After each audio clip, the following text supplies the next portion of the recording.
नमस्कार, मैं हूं राघवेंद्र सिंह। सैनिक वेलफेयर एसोसिएशन जालौन चैनल में आप सभी सैनिक परिवारों का हार्दिक स्वागत करता हूं।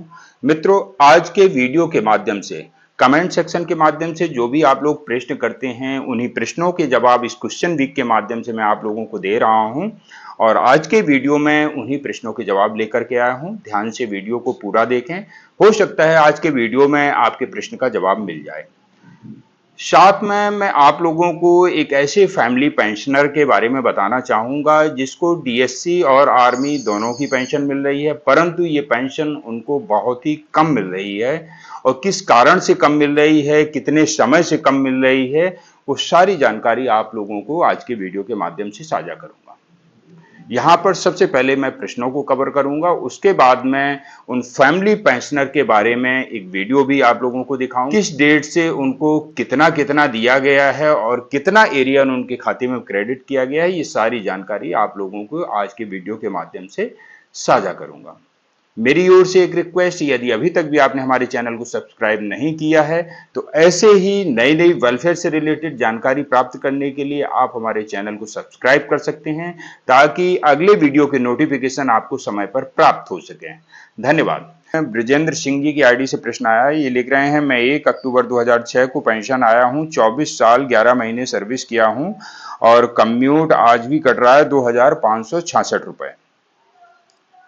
2021 के बाद भी ये कटना बंद नहीं हुआ। देखिए, इस प्रश्न के माध्यम से मैं आप सभी रक्षा पेंशनर्स को ये बताना चाहूंगा कि जो भी ऐसे पेंशनर्स हैं जिनका रिटायरमेंट 2006 में हुआ, 2005 में हुआ, 2004 में हुआ और उनका अभी तक भी कम्यूटेशन कट रहा है, तो चिंता बिल्कुल भी ना करें। यदि आपका माइग्रेशन स्पर्श में हो गया है, तो वहां से अपनी पेंशन स्लिप को डाउनलोड कर लीजिएगा, पीपीओ को डाउनलोड कर लीजिएगा। आपको बिल्कुल स्पष्ट हो जाएगा कि आपका ये कम्यूटेशन कब तक कटेगा। इसके साथ में मैं आप लोगों को एक और बात बता देना चाहता हूं। मान लीजिए ये भाई जो सैनिक भाई हैं जिन्होंने प्रश्न किया है, इनका रिटायरमेंट 2006 में हुआ, इसके बाद में हमें मिला 6th पे कमीशन। 6th पे कमीशन जब आया, जैसे ही आपकी जो पेंशन है, बेसिक पेंशन इंक्रीज हुई, तो आपको कम्यूटेशन का कुछ पैसा आपके खाते में क्रेडिट किया गया होगा। आप चाहे तो अपनी बैंक की पासबुक चेक कर सकते हैं। जब जब आपकी पे एंड पेंशन में रिवीजन होगा, तब तब आपको 15 सालों तक ग्रेच्युटी और कम्यूटेशन दोनों ही पैसा मिलेगा।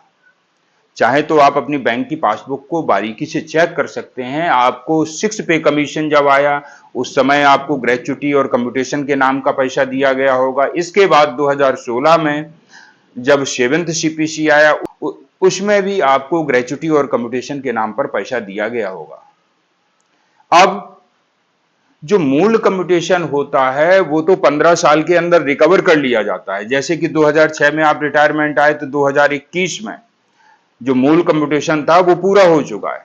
अब जो 6 पे कमीशन में आपने लिया है कम्यूट, और प्लस 7th सीपीसी में आपने कम्यूटेशन लिया है, जो आपको आया है कम्यूटेशन की राशि, उस राशि को आपको इन 15 सालों के बाद धीरे धीरे करके कवर किया जाएगा। अधिक जानकारी के लिए डिस्क्रिप्शन में दिए हुए व्हाट्सएप नंबर पर मुझे मैसेज करके जानकारी ले सकते हैं। सबसे पहले अपनी बैंक की पासबुक को चेक करिएगा, कहीं ऐसा पैसा यदि आपके खाते में आया है तो निश्चित तौर पर यह कम्यूटेशन की जो किस्त है वो आगे भी कटती रहेगी। दूसरा प्रश्न है, ये गणेश सिंह जी की आईडी से प्रश्न आ रहा है, लिख रहे हैं, सर मैं 24 साल 5 दिन एसीपी नायब सूबेदार से आया हूं। स्क्रीन के माध्यम से देखिएगा, वो सारे प्रश्न मैं दिखाते जा रहा हूं। सर मैं अगस्त 2006 में जे&के श्रीनगर में ऑपरेशन के दौरान इंजर्ड हुआ था और 20% इंजर्ड एलएमसी था, और मार्च 2007 में शेप 1 हो गया। तब से लेकर 2025 में बैटल कैजुअलिटी सर्टिफिकेट आया है, मुझे क्या कुछ बेनिफिट मिलेगा? देखिए, आपको 20% डिसेबिलिटी मिला था, फिर आप 2007 में शेप 1 हो गए, तो अब मुश्किल लगता है कि जो आपको कोई बेनिफिट मिल पाएगा। यहाँ पर आपने जो लिखा है मैं ठीक से समझ नहीं पा रहा हूँ, कृपया मुझे स्पष्ट करें। डिस्क्रिप्शन में दिए हुए व्हाट्सएप नंबर पर मुझे मैसेज कर सकते हैं, वहाँ पर आपको जवाब मिल जाएगा। और बैटल कैजुअलिटी सर्टिफिकेट आया है, इतने सालों बाद, तो क्या रीजन है कृपया भेजिएगा व्हाट्सएप पर, तब मैं आपको देखने के बाद ही बता पाऊंगा कि क्या मामला है। तीसरा प्रश्न है, ये विलास चौहान जी की आईडी से प्रश्न आया है, लिख रहे हैं, जय हिंद सर, आज हमारा पेंशन आ चुका है, अकाउंट में कुछ बढ़कर नहीं आया, नॉर्मल पेमेंट आया है, एरियर नहीं है सर। देखिए, इस महीने जो पेंशन आया है, सभी का जितना पेंशन पिछले महीने आता था उतना ही पेंशन इस महीने भी क्रेडिट किया गया है। अब ये एरियर की बात कहां से आ गई जो आपने क्वेश्चन में किया गया है? यदि आप किसी यूट्यूब चैनल से सुन करके ये प्रश्न कर रहे हैं तो निश्चित तौर पर आप भ्रमित हो रहे हैं। जहां से भी आपने सुना होगा कि इस अगस्त माह की पेंशन में आपको 18 महीने के डीएडीआर का एरियर मिलने वाला है, या फिर अभी हाल ही के दिनों में अश्विनी वैष्णव जी के द्वारा जो अनाउंस किया गया 3% डीएडीआर को लेकर के, कहीं आप उस डीएडीआर के इंतजार में तो नहीं थे? मैं जानता हूं कई YouTube चैनलों ने यह भी बताया था कि इस अगस्त महीने की पेंशन में जो 29 अगस्त को जो पेंशन आ रही है उसमें डीएडीआर 3% लगकर आएगा और इससे संबंधित एरियर भी आएगा। ऐसे चैनलों की पहचान करिएगा और उनको ब्लॉक करिएगा, ये आपको भ्रमित करने के अलावा कुछ नहीं करेंगे। देखिए, यहां पर जो आपका डीएडीआर, और दूसरा एक और बात स्पष्ट कर देना चाहता हूं, कुछ दिन पहले जो अश्विनी वैष्णव जी का वीडियो वायरल हुआ था, वो वीडियो अभी हाल का नहीं है, वो 1 साल पहले का वीडियो है, पिछली साल का वीडियो है। इस सोशल मीडिया पे न जाने कितना भ्रमित किया जा रहा है, आप बिल्कुल भी भ्रमित मत होइएगा। इसके लिए डीएनएस रिलीफ इसको 3% बढ़ाया है और total 9,448 crore annually 9,448 crore annually हमारे सेंट्रल गवर्नमेंट के एम्प्लॉयज के पे चेक में ऐड होगा। बहुत बधाई सबको। इसका कैलकुलेशन वगैरह सब स्टैंडर्ड एक फॉर्मूला से होता है, all India consumer price index for industrial workers, उसके हिसाब से इसका कैलकुलेशन होता है। में प्री 2006 ऑनरी नायब सूबेदार, क्या नायब सूबेदार पेंशन के बराबर होगी? ये प्रश्न आया है, मोहिन तारिक जी की आईडी से प्रश्न आया है। ये लिख रहे हैं, प्री 2006 ऑनरी नायब सूबेदार पेंशन के बराबर होगी। देखिए दोस्तों, इस 8वें वेतन आयोग में जेसीएम की तरफ से कुछ रिकमेंडेशन आई हैं, उसमें एमएसीपी जैसे कई मुद्दे हैं, इसके अलावा और भी कई मुद्दे हैं। हो सकता है इस 8वें वेतन आयोग में प्री और पोस्ट दोनों को समान किया जाए या फिर इसमें कोई इंप्लीमेंट किया जाए। इसके लिए आपको इंतजार करना होगा 8 सीपीसी आने तक। इसी प्रकार से एक और प्रश्न आया है, बूटा सिंह जी की आईडी से प्रश्न आया, लिख रहे हैं, मेरी बेसिक पे 20,325 है और 75% का 18,293 मिलता है। देखिए, आपका जो प्रश्न है, आपने यहाँ पर अधूरा प्रश्न लिखा है, मुझे समझ में नहीं आ रहा है आप प्रश्न क्या कर रहे हैं। आपने अपनी बेसिक बता दी, 75% बता दिया, वो सब सही है, लेकिन आपका सवाल क्या है कृपया इसे स्पष्ट करें, तभी आपको जवाब मिल पाएगा। इसके अलावा ये प्रेम नारायण अहिरवार जी की आईडी से प्रश्न आया है, लिख रहे हैं, नमस्कार सर, नायक रैंक से 1999 में रिटायरमेंट हूं, मेरी सर 16 साल 3 महीने 8 दिन सर्विस है, मुझे 20% डिसेबिलिटी मिली है और 50% डिसेबिलिटी देने का आदेश हुआ है।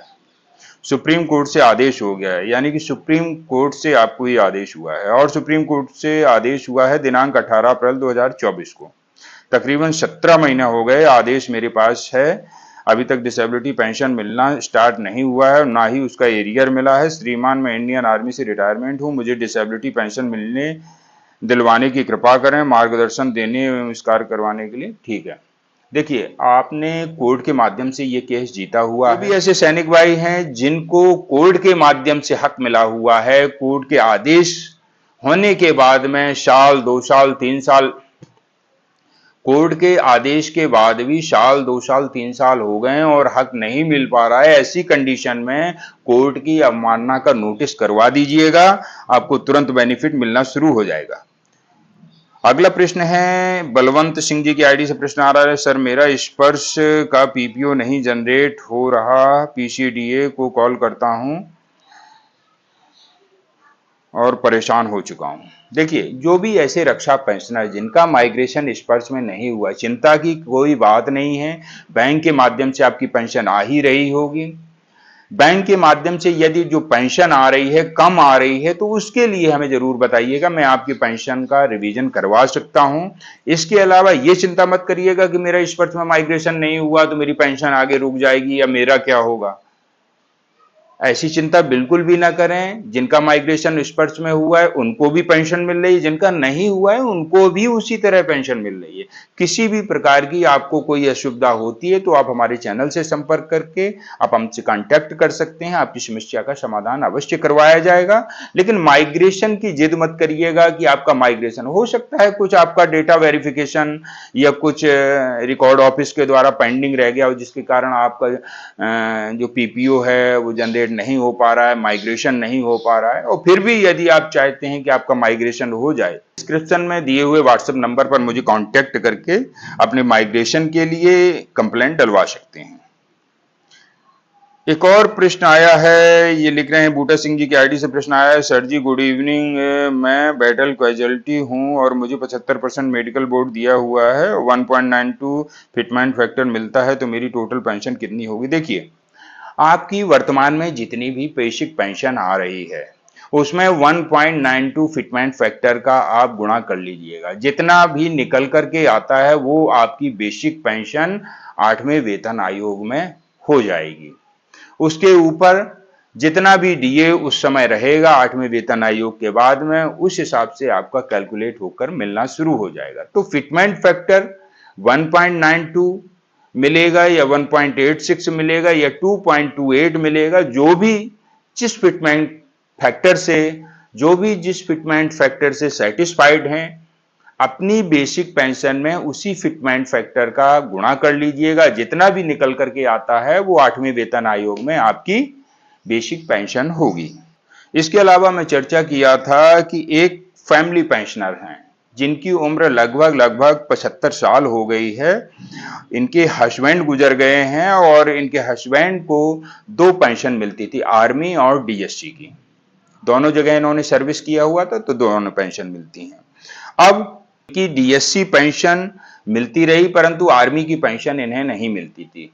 कुछ सालों पहले इन्होंने अपनी आर्मी की पेंशन को शुरू करवा लिया, परंतु आर्मी की पेंशन भी बहुत कम आ रही थी, यानी कि 7,000 रुपए बेसिक, लगभग 7,000 रुपए बेसिक इनको आर्मी की पेंशन दी जा रही थी।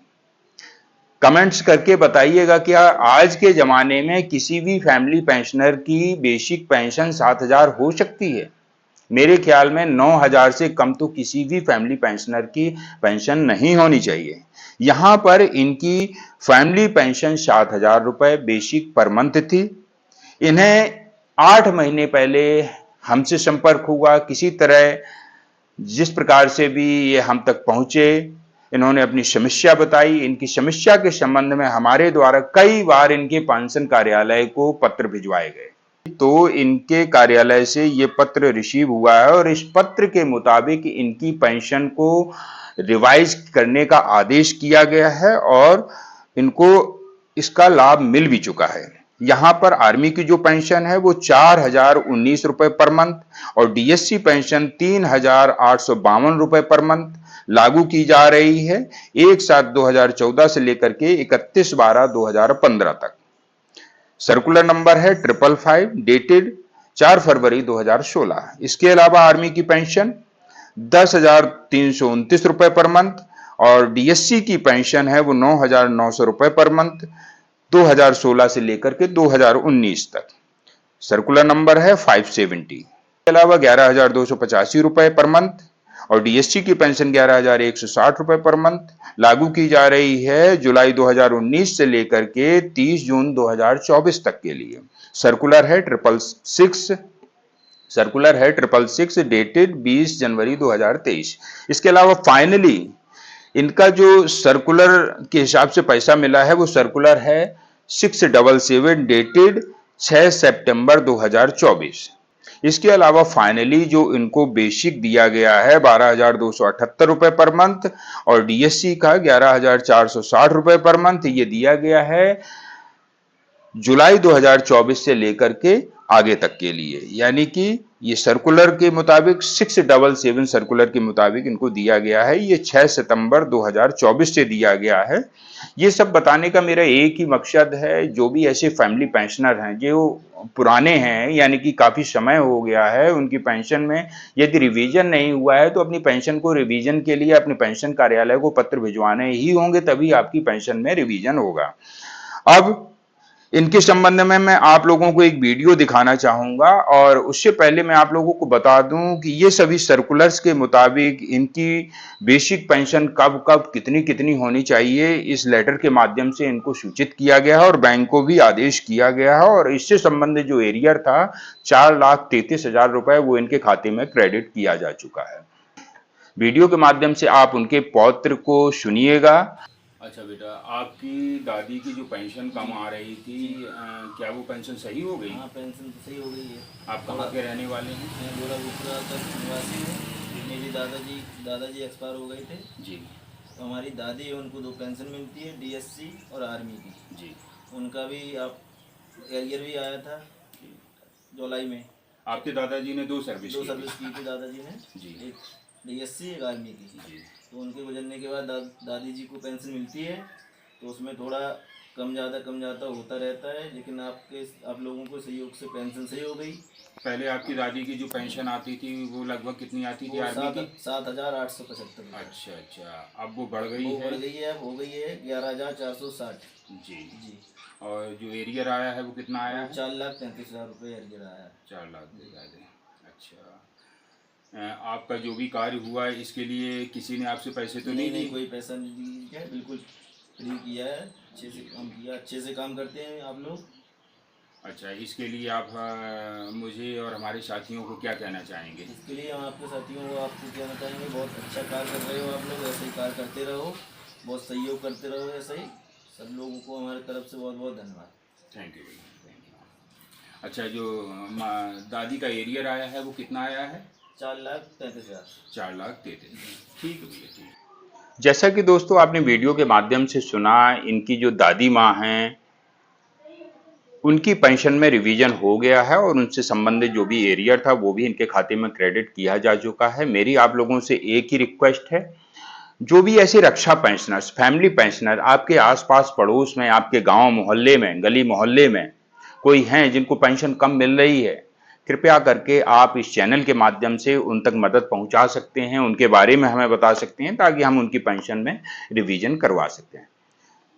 यहां पर हमारे वीडियो के माध्यम से आप लोगों के प्रश्नों का जवाब दिया जा रहा है। फिर भी किसी सैनिक भाई का यदि प्रश्न छूट रहा है तो कृपया करके मुझे अगले वीडियो में या इसी वीडियो में दोबारा से प्रश्न कर सकते हैं, ताकि आपके प्रश्न का जवाब अगले वीडियो में दिया जा सके। कई बार मैं देख नहीं पाता हूं आपके प्रश्नों को, क्योंकि बहुत सारे प्रश्न इस YouTube चैनल के माध्यम से आते रहते हैं, वैसे भी WhatsApp के माध्यम से आते रहते हैं, मेरे पास में भी चलकर लोग आते हैं, उनकी पेंशन में मैं रात दिन व्यस्त रहता हूं, इसलिए हो सकता है किसी का प्रश्न छूट जाए, तो कृपया करके दोबारा से मुझे प्रश्न लिख करके भेज सकते हैं, ताकि आपके प्रश्न का जवाब किसी न किसी वीडियो में दिया जा सके। अगले वीडियो में नई इन्फॉर्मेशन के साथ पुनः मिलूंगा। तब तक के लिए जय हिंद, जय भारत। और आप लोगों से एक निवेदन करता हूं, यदि अभी तक भी आपने हमारे चैनल को सब्सक्राइब नहीं किया तो सब्सक्राइब कर लीजिएगा, और पूर्व सैनिकों के हित में इसे अन्य पूर्व सैनिक परिवारों तक भी वीडियो को शेयर कर सकते हैं। धन्यवाद। जय हिंद, जय भारत।